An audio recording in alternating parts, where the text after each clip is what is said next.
Over the past century, the comparison between stocks and real estate has produced one of the most misunderstood debates in personal finance. Because when you actually strip away opinions and look only at long-term data, equities have massively outperformed property appreciation. Yet, everyday wealth statistics still show homeowners holding significantly higher net worth than renters. On paper, this looks contradictory. Broad stock market indices, such as the S&P 500, have historically delivered around 10% nominal returns per year, or roughly 7% after inflation when dividends are reinvested. While U.S. housing prices, measured across long historical indices like Case-Shiller, have grown at closer to 3 to 4% nominal annually and barely above inflation in real terms, sometimes around 0 to 1%, depending on the period measured. If you imagine investing $100,000 into stocks for 30 years at historical averages, that capital could grow into well over $1.5 million, whereas the same amount tied only to home price appreciation would end up closer to a few $100,000. From a pure growth perspective, stocks clearly dominate. But this is where most people stop thinking. And that's exactly where the misunderstanding begins. Because real estate does something. Stocks do not. It introduces leverage. A home purchase is typically financed with a large loan, meaning you might control a $400,000 or $500,000 asset with only $80,000 or $100,000 of your own money. So even modest increases in property value translate into disproportionately large returns on your actual cash invested. For example, if a house worth $400,000 rises just 3% in a year, that's a $12,000 gain, which on an $80,000 down payment becomes a 15% return before even accounting for mortgage principal paydown. If appreciation is closer to 5%, returns on your invested capital can exceed 25%, which can temporarily outperform equities in strong housing markets. This leverage effect is why real estate feels so powerful, and why many people believe it is the safest or most reliable path to wealth. However, leverage is a double-edged mechanism. The same amplification that boosts gains on the way up also magnifies losses on the way down. During financial crises like 2008, stock markets fell dramatically, losing over half their value at one point. Yet they recovered within a few years. Housing, on the other hand, dropped less in percentage terms in some regions, but took far longer to recover in real terms, sometimes over a decade or more, depending on the city. In heavily affected markets, prices fell by 40–50%, and homeowners who had minimal equity or high leverage found themselves underwater, meaning they owed more than the property was worth, trapping them in homes they could not easily sell. Stocks do not create that kind of structural lock-in. If your portfolio drops 30%, you still own liquid assets that can be adjusted, sold, or held without needing permission or incurring transaction friction. Real estate also carries continuous ownership costs that are often underestimated when people talk about wealth gains.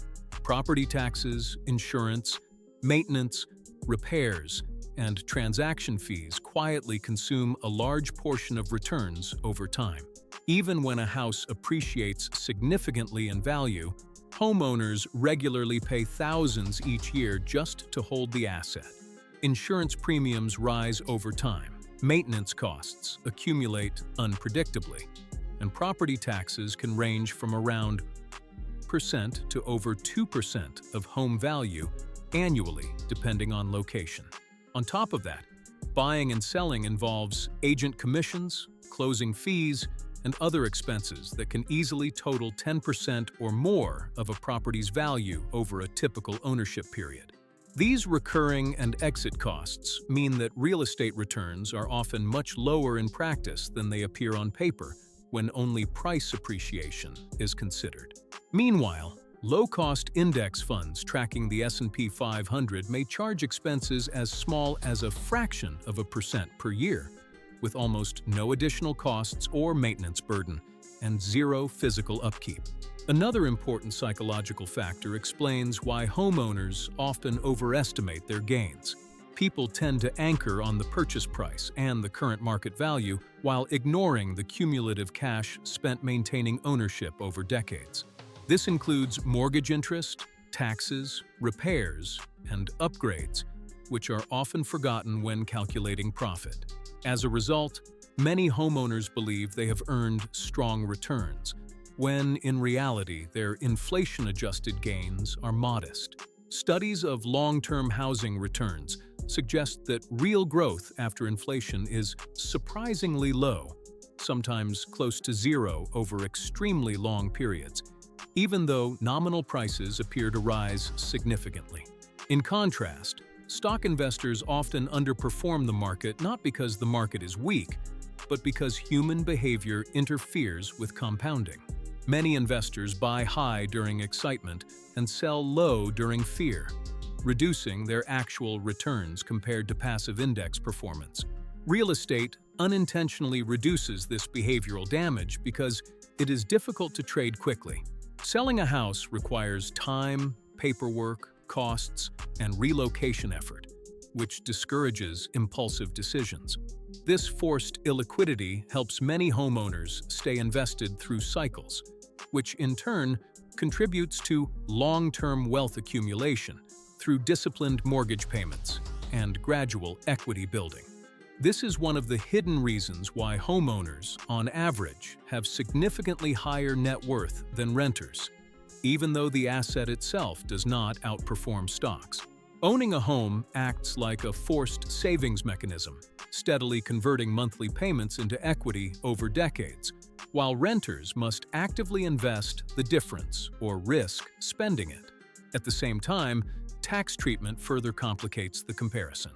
Primary residences in many countries benefit from favorable tax exclusions on capital gains up to certain thresholds, while stock investments are typically subject to capital gains taxes when sold.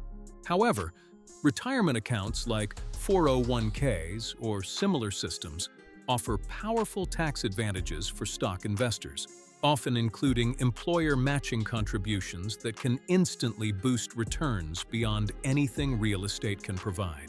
Over very long time horizons, disciplined contributions to diversified index funds inside tax-advantaged accounts have created a large portion of modern retirement wealth, with many millionaires accumulating their net worth primarily through consistent investing, rather than active trading or property speculation. Meanwhile, the economics of rental real estate have changed significantly in recent years, with high property prices and relatively lower rental yields, making it difficult in many markets for new investors to achieve positive cash flow after accounting for financing, maintenance, taxes, and vacancies. This means that what once worked as a straightforward rental strategy now requires much more careful analysis and often produces weaker returns unless purchased under very specific conditions. Ultimately, when comparing stocks and real estate, the answer is not that one universally wins, but that they operate under completely different mechanisms. Stocks offer higher long-term compound growth, extreme liquidity, and low friction, but require emotional discipline to hold through volatility. Real estate offers leverage, forced savings, and behavioral stability, but comes with high costs, illiquidity, and slower real growth.